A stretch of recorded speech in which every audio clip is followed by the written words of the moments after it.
Hello po mga kababayan, si Dante Maravillas. Breaking news ngayon, nag-react na po si Martin Romualdez, Ponas yung ating Pangulo, nang ma-interview sa Negros Occidental, ang ating Pangulo. Sabi ni PBBM, I'll not dignify the claim of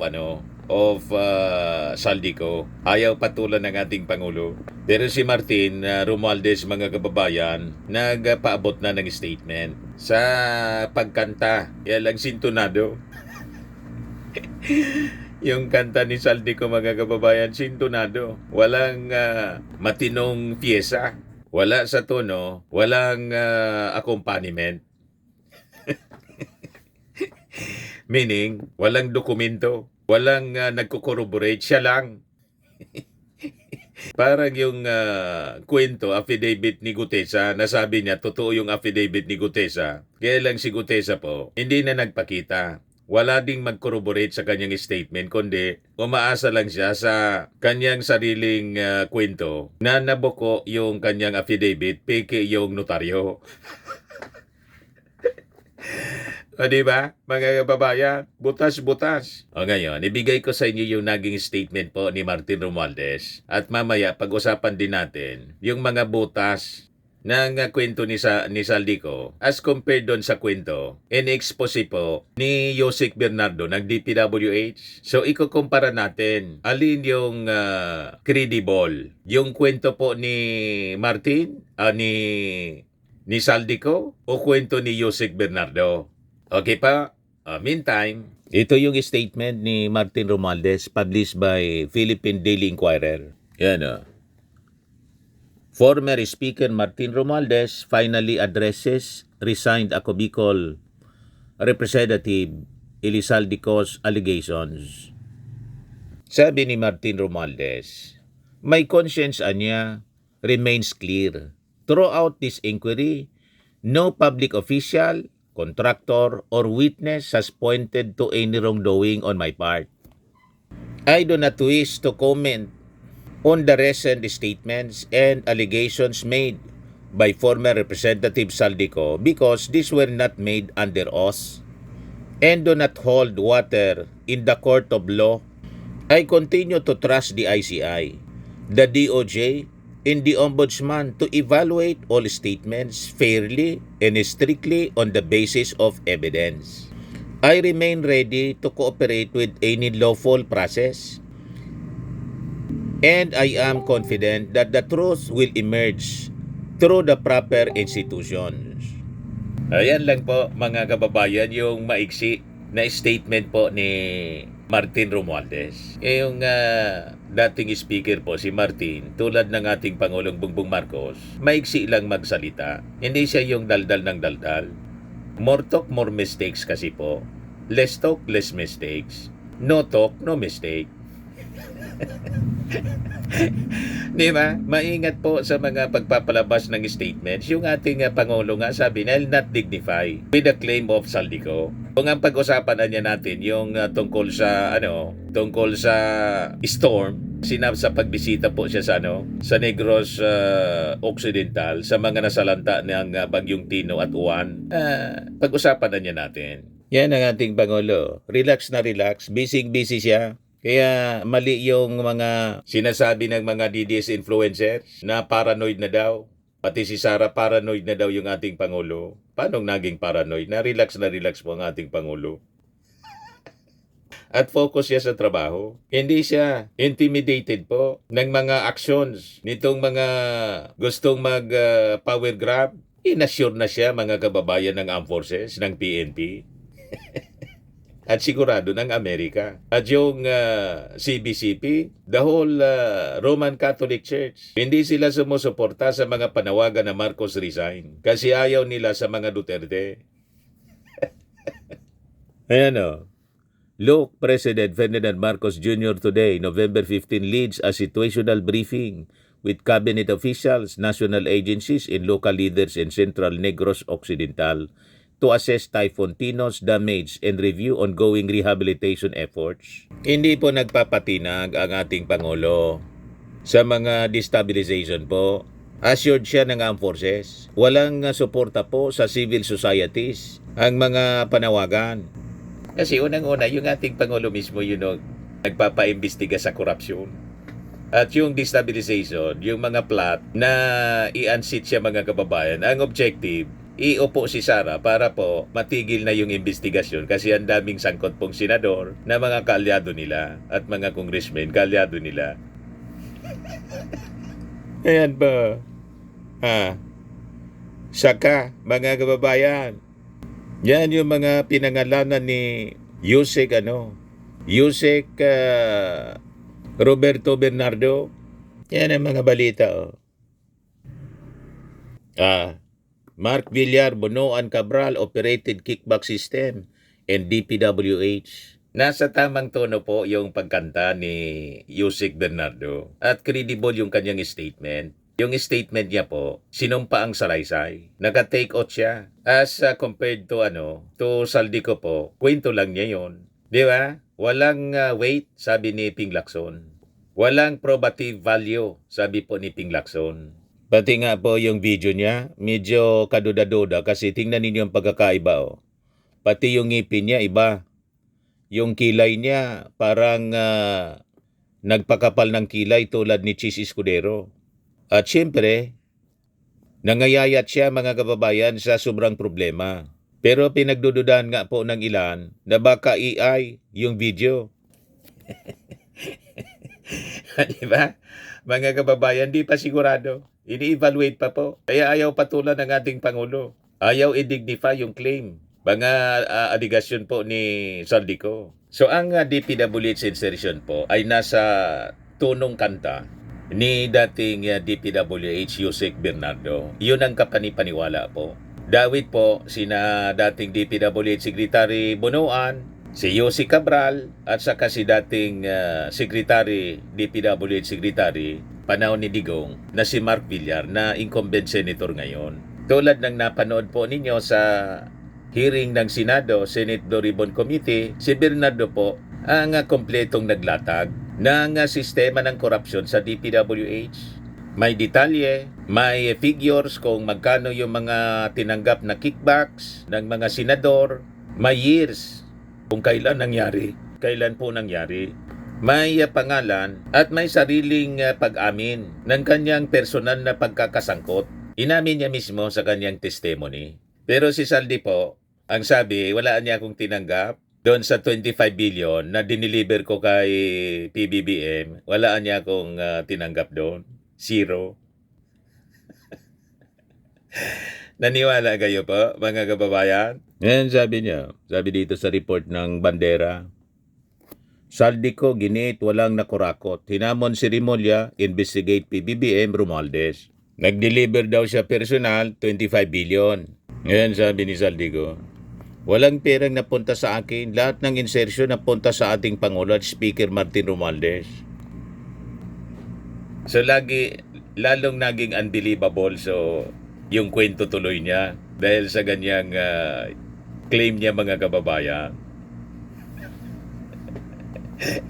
Di ba?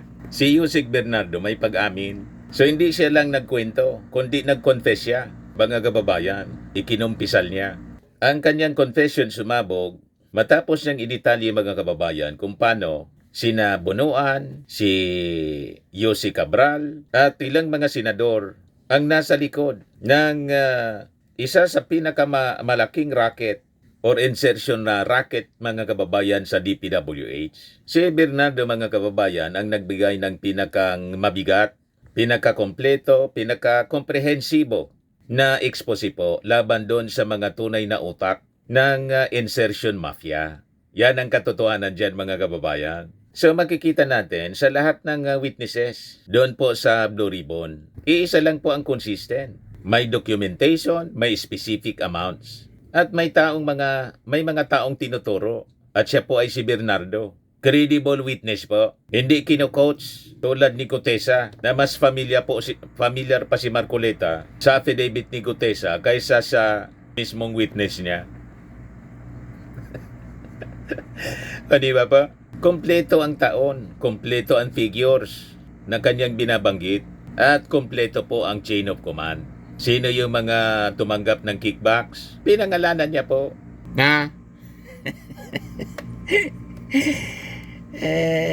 Yan po mga kababayan. Report siya ng DCRH para alam ninyo kung sino yung nag-publish nito. Yan ex-DPWH Yusek Bernardo names. Ito, credible po. Pinanindigan niya. May dokumento. Hindi yung may prepared script lang po na binabasa. Hindi man po sinumpaan. Binabasa sa kung saan galing mga kababayan. Di ba? Kaya sabi ni Ping Lacson, persiya niya. Walang probity value. Si Ping Lacson mismo, chairman ng Committee on Blue Ribbon Committee ang nagsabi sa interview kahapon. At higit sa lahat mga kababayan, humaharap siya. Matapang na humaharap sa investigasyon. Kaya ang challenge po kay Saldico ng CBCP, pati po ng Palasyo Malacanang at ng Ombudsman. Umuwi si Saldico, ready siyang proteksyonan po ni Ombudsman na Rimulya. Yung kanyang security, igigarantiya po para mag-execute siya ng kanyang statement na sinumpaan po. Ganon. So makikita ninyo po dito sa expose number 1 ni Yusek Bernardo sa budget insertions mismo ang ugat ng korupsyon at sinabunuan at kabral ang ilan sa mga nasa tuktok ng operasyon. Detalyado po na sinabi ni Yusek Bernardo, si Cabral ang may total influence in authority sa pagbuo ng NEP para sa DPWH. Siya yung nakipag-meeting sa mga mambabatas para itanong ano ang gusto ninyong project na i-insert. Siya yung nag-adjust, nagbawas, nagdagdag sa NEP. At lahat ito, may blessing daw, sabi ni Yusek Bernardo kay Secretary Bunuan. Hindi po siya akaka. Hindi narinig ko lang. Direct testimony, madaling sabi. Hindi aka-aka. Hindi niya sinabi, sa narinig ko niya. Tulad ng kwento ni Diskaya, narinig ko niya. Ginamit yung pangalan ni pero nag-deny din si Diskaya na may direct knowledge siya kay Martin Romualdez. Di ba po? Ayan expose number 2. Direktang testimony po. Si Bunuan mismo ang nag-utos kay Bernardo na mag-submit ng insertion list. 3 taon, 3 beses, 3 malalaking halaga. Noong 2023, NEP 450 million. Noong 2024 NEP, 150 million. Noong 2025 NEP, 900 million. So hindi po invento, naka-breakdown po. At may taon, specific siya. Nakalista, naka-project list, madaling sabi mga kababayan. Di ba? Makikita ninyo ang pagkakaiba sa kwento ni Saldi, saka sa kwento ni Yusek Bernardo. Sa kwento po ni Saldi, generalization at ang daming butas, sabi ko nga po, mas malaki pa yung butas sa butas ng ilong ko. Kaya nabasag ka agad po. Kaya kung nanonood sa atin si Kabayang Saldico, mas mabuting pakinggan po ninyo yung advice ng CBCP at saka ng Ombudsman, saka ng Palasyo. At sabi ko nga, si PBBM, open sa negosasyon. Basta't makipag-usapan niya sa akin yung mga kontraktor, ayusin uli yung mga projects, yung mga ghost project, di gawin. Yung mga substandard, gawin uli. I-repair para maging maayos yung project. Okay na niya tayo. Huwag magpapadala sa gatong Kabayang Saldi. Baka matunaw yung mga pinaghirapan po ninyo pag ganyan. Kung ako sa inyo, huwag kayong susugal dito sa gatong na destabilization. Ginagamit po kayo para i-destabilize. At pag makaupo si Sara na dati nang inaway po ninyo at inaway kayo, baka napromisahan kayong hindi na itutuloy yung investigasyon. Mabuti kung mangyari, baka ma-double cross kayo. Magkaunsihan. O, di ba? Buti na yung mag-usap kayo ng mabuti. Kung you fear for your life, then you seek protection from the DOJ, from the Ombudsman. Di ba? Ganun ang pwede po ninyong gawin para maayos yung problema na kinasadlakan po ninyo. Yun ang solusyon yan. Imbes na sumugal kayo dito sa destabilization efforts na wala man pong support sa civil society, walang support sa armed forces, walang support sa Amerika. Kaya malamang sa malamang, after the rally, 3 days rally, si PBBM pa rin yung presidente hanggang 2028. Di ba? Ngayon, dito tayo sa expose ni Bernardo number 3. May kickback rates per year at pareho sila ni Bunuan may hati. Ayon kay Bernardo, noong 2023, 10% daw yung hati niya. Yung share niya. 2024, 15%. 2025, 20%. Ay yung kickback ito, mga kababayan pala, na binibigay. So bawat taon, pareho silang may cut sa commitments. May mekanismo, may flow, may hawak siyang 5 billion per year para kay Bunuan. So, hindi mo ito maimbento mga kababayan kung hindi ka kompleto ng dokumento at hindi ka parte ng hatian. Kung hindi ka parte ng operation, parte siya ng operation mismo. Insider siya eh. Sa expose number 4, mga kababayan ni Jose Bernardo, may physical delivery ng cash kay Cabral. Hindi hypothetical, hindi sinabi lang sa akin, i-deliver niya mismo yung cash sa Quezon City residence ni Cabral. Sino ang gagawa ng detalye kung hindi siya mismo ang involved? Pero hindi kagaya ni Gutesa, si Bernardo ay nagpakita ng original. Nagpapakita at original ang notaryo ng kanyang affidavit at higit sa lahat, hindi tinuturuan ng kahit sinong senador. Hindi kino-coach po tulad ng ginawa ni Marcoleta kay Gutesa. At si Bernardo po willing na mag-appear. Si Gutesa po biglang nag-disappear. Naglao bigla at gumawa ng kwento si Marcoleta. Saka si Amy Marcos na babaliktad na niya. Magririkan na niya. Mas alam nila. You see? So alata mga kababayan na script.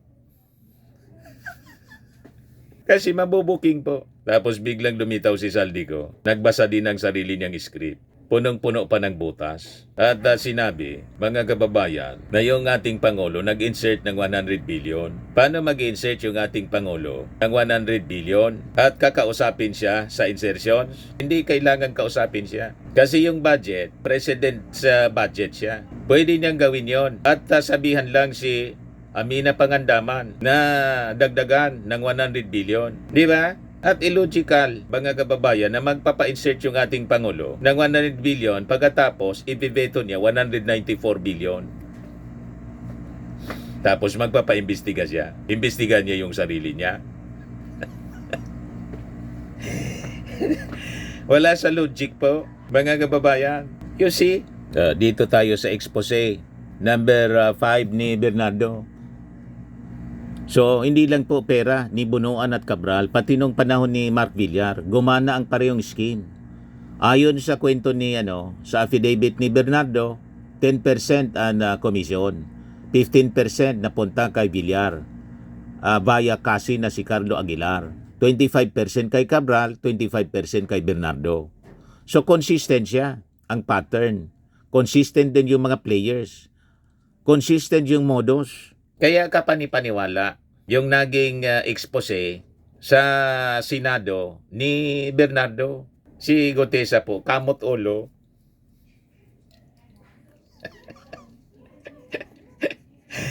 Nagkamot na lang po ng ulo. Ito ang pinapaniwalaan ng mga DDS at ni Marcoleta. Kamot ulo.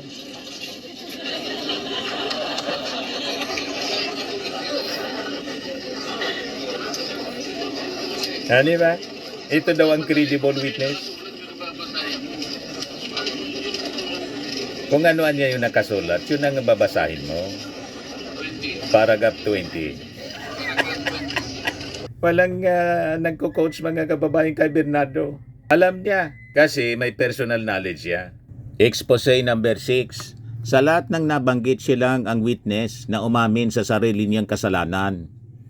Hindi gaya ni Saldico na puro kwento, narinig, may nag-utos, pero zero proof, zero paper trail, zero witness. Si Bernardo po inamin ang sariling pakinabang, inamin ang role, inamin ang cash deliveries. Kung naglalakad ang katotohanan, mukha ni Bernardo ang makikita natin. Tama pa, mga kababayan. So makikita ninyo, ang lalim kasi po ng detalyeng nalalaman po ni Bernardo. Kaya sa tingin lang natin, yun ang dahilan kung bakit nilabas nila si Saldico. Para ma-distract yung atensyon ng mga tao. Tapos, siyempre, sa tingin natin, gatong para sa destabilization. Kung may maniwala sa kwento. Paano yan? Walang maniwala po Other than, siyempre, yung mga DDS, sila naniniwala sa sarili nilang kasinungalingan po. Kasi parte sila sa gustong pagtakpan itong mga totoong sangkot sa anomalya. Kasi itong mga totoong sangkot sa anomalya po sa flood control, mga kaalyado nila ang karamihan, mga senador, congressmen, DPWH officials. Nakita ninyo, mga kababayan? So, wag natin po ngayaan matabunan. Cover up po ang ginagawa nila. Wag tayong padidistract. Itutok natin ang atensyon doon sa investigasyon ni Ping Lacson. Kasi si Ping Lacson po matino bilang chairman committee ng Blue Ribbon. Sisiguruhin na Ping Lacson lalabas ang totoo at mananagot ang dapat ng managot. Ang plot nila mga kababayan, isulong ang people power para pagtakpan ng korupsyon na nabulgar po. Flood control scandal na binulgar ng ating Pangulong Bongbong Marcos mismo po. At gusto nila baliktarin, bultahan mga kababayan yung ating Pangulong Bongbong. At sabi nga natin, malamang sa malamang, ang nagpupundo nitong destabilization, itong mga sabit po sa korupsyon para tuloy ang korupsyon. Di ba pa? Malinaw ang script.